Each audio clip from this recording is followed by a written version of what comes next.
In digital Marathi, जनतेच्या हक्काचं व्यासपीठ। उल्हासनगरच्या पंजाबी कॉलनी भागात असलेल्या पौर्णिमा ज्वेलर्स या दुकानात एका चोराने चोरी केली। हा चोर दुकानात सोन्याची अंगठी खरेदी करण्याच्या बहाण्याने लहान मुलीला घेऊन आला होता।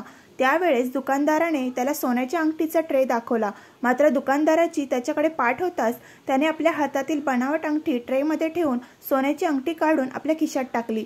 चोरीची सगळी घटना दुकानातील सीसीटीव्ही कॅमेऱ्यात कैद झाली। या प्रकरणी उल्हासनगर पोलीस ठाण्यात गुन्हा दाखल करण्यात आला असून पोलीस सीसीटीव्हीच्या मदतीने या अंगठीच्या चोराचा शोध घेत आहेत।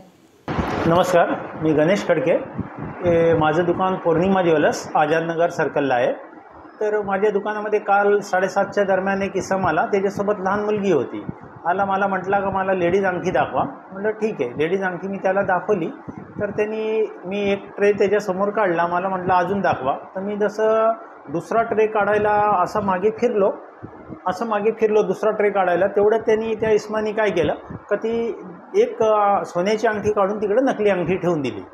तर मला ते लगेच उघडकीस आलं नाही। त्यांनी बघितलं, त्यांनी त्याचं काम करून घेतलं। मग नंतर पसंत नाही आहे, असं नाही आहे, मला जशी डिझाईन पाहिजे तशी नाही आहे, असं तसं बोलला आणि म्हणतो ठीक आहे नंतर येऊन मी बघतो। आणि त्या प्रकारे त्यांनी पळ काढला। नंतर मला थोडा तो निघून गेला। नंतर मला थोडंसं हे वाटलं का बाबा काय आहे। तर मी नंतर ते जेव्हा ट्रे ठेवायला गेलो तोपर्यंत तो निघून गेलेला। आणि नंतर मला समजलं का त्यांनी ती नकली अंगठी ट्रेमध्ये ठेवली आणि असली अंगठी घेऊन गेला। ही बघा, ही नकली अंगठी आहे, ही त्यांनी ती ठेवली।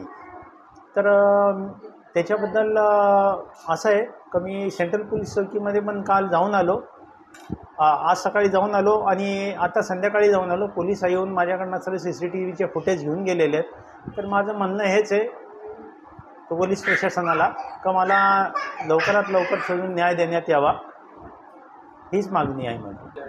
ते 2.5 ग्रामच्या आसपास अंगठी आहे, कमीत कमी 18,000 ते 20,000च्या आसपास तिची व्हॅल्यू आहे अंगठीची।